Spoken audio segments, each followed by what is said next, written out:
Let's now return to the case studies of ethnically homogeneous trade that we highlighted in the previous video. Although not in so many words, Landau-Greif and Bernstein all analyzed the pattern of connections among transactors in the markets they studied as being a clique. That is, a context where, much as in a small town or in a high school, everyone in the group is connected or connected through a few steps to most other members of the group. This structure of connection allows wrongdoing to be quickly detected and news of wrongdoing to spread quickly through all members of the group. Landau emphasized that most of the rubber traders came from one of 4 clans, whose members were tied to each other through kinship, clanship, ethnicity, and the obligations rooted in Confucian ethics that they felt to provide one another with mutual aid. Greif's coalition depended on all traders being closely tied to one another, so closely that cheating would be quickly detected and news of it would reach all traders, who would then boycott both the offender and anyone who dared to deal with him.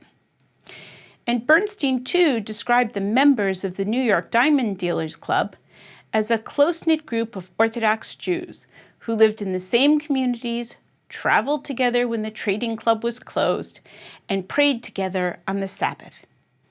As one diamond journalist observed, these connections were so plentiful and so strong. The Bourse grapevine is the best in the world. It moves with the efficiency of a satellite communication network. Bourses, he said, are the fountainhead of this information, and from them it's passed out along tentacles that stretch around the world. Now, while clique networks did play a role in all of these markets, there is much more to this story, and this is a good thing.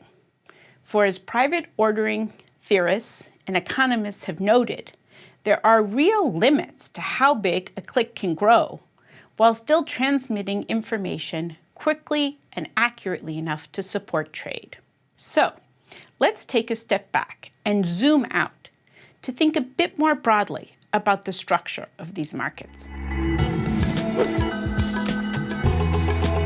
Doing so reveals that each of them can also be described as having some form of a bridge and cluster structure that is configured in a way that can support exchange. In these markets, traders within a cluster or a clique are connected to one another very closely, or are connected to one or more central nodes in their clique or cluster, nodes that could be a prominent trader, a group of traders, or an institution like a diamond trading club. Across these clusters, there are then a small number of ties between members of each cluster that act as either a conduit for the transmission of information, that is, information about commercial behavior from cluster to cluster, or make it possible for such information to be obtained by a trader who's thinking about dealing with a new trading partner, or a trader who wants to check the reputation of a current partner about whom negative word may be diffusing. The configuration of cross-cluster ties is such that anyone in cluster A can get information about anyone in cluster B by going through just a few intermediary ties. A bridge and cluster configuration of network ties with these particular information transmission properties is called in the lingo of social network analysis a small world network. Now let me be clear. This terminology can be more than a little bit confusing. Why? Well, as we're about to see in a moment, a small world network enables the force of network governance to support trade among far larger and far more geographically dispersed groups than does a clique-like structure standing alone. As I noted earlier, the key defining characteristic of this network structure is that information that's widely known within a cluster can be obtained by someone in another cluster by going through only one or maybe two intermediary ties. Since a picture is sometimes worth 1,000 words, let's look at the slide. The slide depicts part of the diamond market as it was in the 1980s, and the types of ties that were able to transmit reputation-relevant information across this market. As we see, we can think of the New York and the Belgian diamond bourses, that is, diamond trading clubs or centers, as each having a clique-like structure. That is, a structure where everyone knows everyone else, at least to some extent. So suppose a trader, let's call him Mr. A in New York, has a long-standing and trusting tie with a trader in Belgium, Mr. B. That tie could be based on just about anything. It could be a history of past deals, it could be that they're brothers-in-law, or it could be that they served in the same army unit. Now, if Mr. A wants to deal with a new partner in Belgium, all he has to do is call up Mr. B to check on that person's reputation. Being in the Belgian clique, Mr. B should have information about that trader's reputation and have access to even more information if that's needed. Thus, by virtue of this one tie, just one tie, Mr. A in New York is a mere one step away from knowing about the reputation of almost all of the traders in the Belgian bourse. In addition to this, there is a superstructure of institutional ties in the diamond industry, a superstructure that provides some additional, though limited information about traders' reputations. All diamond trading bourses and clubs are members of an umbrella group. This group is called the World Federation of Diamond Bourses. As a condition of membership, when a bourse expels a trader for commercial misbehavior, it has to transmit this information to the World Federation. The World Federation then transmits it to other bourses, who then share it with their members. And almost all bourses will also post large pictures of the expelled traders at the entrances to their trading halls. Pictures that warn local traders, do not deal with this person. They have been expelled and do not honor their commercial obligations. These institutional ties help to ensure that in addition to local clique-based gossip and gossip among transactors in different markets with ties of various types, information about the very, very worst types of commercial behavior spreads widely. Together, these individual and institutional ties create a system where network governance is strong. A similar pattern of connections can actually be found among the Maghrebi Jewish traders studied by Greif. While Greif studied the Maghrebi as a clique and thought of them as a coalition, and it is true that in each of the major trading centers in which they lived, namely Fustat, that is Old Cairo, Tunisia, and Sicily, the ties among local traders were in fact extensive. When I went back to the merchant letters on which Greif's studies are based and put on my network glasses, then zoomed out to look at how the various Maghrebi trading centers were organized internally and connected to one another, a very different overall picture of what was going on in this market emerged.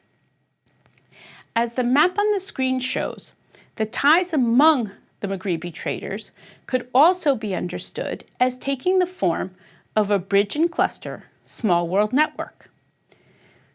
Why? Well, within each of the main Maghrebi trading centers, in addition to the many ties among regular traders, there was also a group of big and well-known merchants.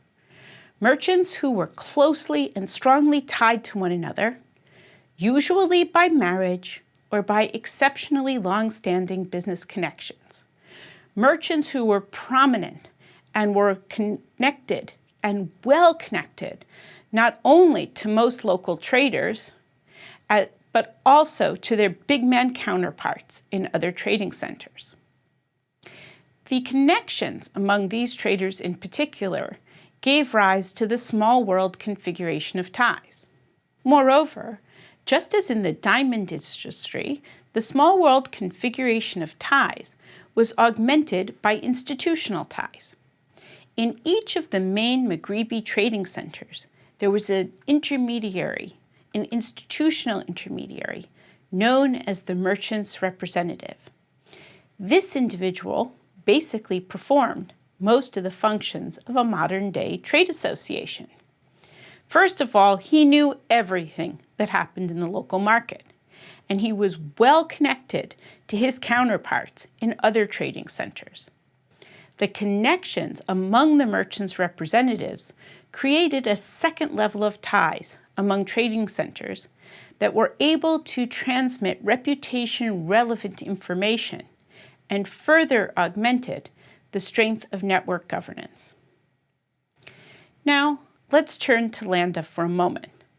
The ties among Landa's rubber traders can also be understood as having a bridge and cluster, small world type structure to them. As Landa explained, traders were most comfortable trading with their own kinship groups, where clique ties were strongest, but also did trade with other groups operating in this market, albeit with somewhat more trepidation and a bit less frequently. These preferences gave rise to what she called a calculus of relations that shaped the structure of trading networks.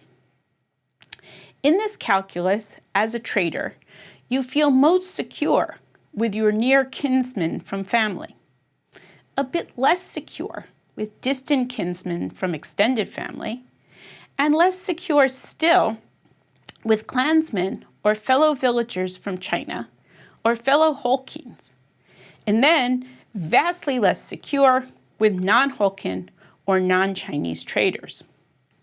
The calculus of relations described by Landa matches up nicely to the conditions associated with the small world pattern of network ties. Namely, that the cost of dealing with someone who is close to you is far lower than the cost of dealing with someone who is far away. And the returns to dealing with transactors in distant places are nonetheless high enough to induce some transactors to do so, resulting in cross-cluster links. Links that are nevertheless small in number relative to the size of the entire network. Describing the market in this way led Landa to intuit an important implication of the social network approach to understanding the security of exchange, namely that non-legal sanctions, and therefore network governance, would operate at different strengths depending on both the structural position and strength of ties among the traders in the relevant network. In sum, taking a step back and revisiting these case studies through the network lens reveals that it is the pattern of ties and the information and types of information that they can or might transmit, not ethnicity per se, that is the driving force of success of private ordering in these contexts.